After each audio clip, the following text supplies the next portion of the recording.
গেছিলাম আনন্দবাজার বন্ধ রামদেও বন্ধ রামদেও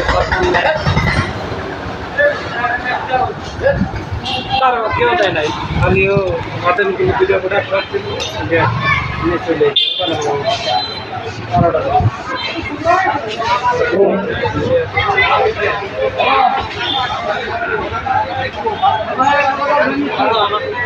দোয়ারটা বন্ধ করে দিয়েন ভাই।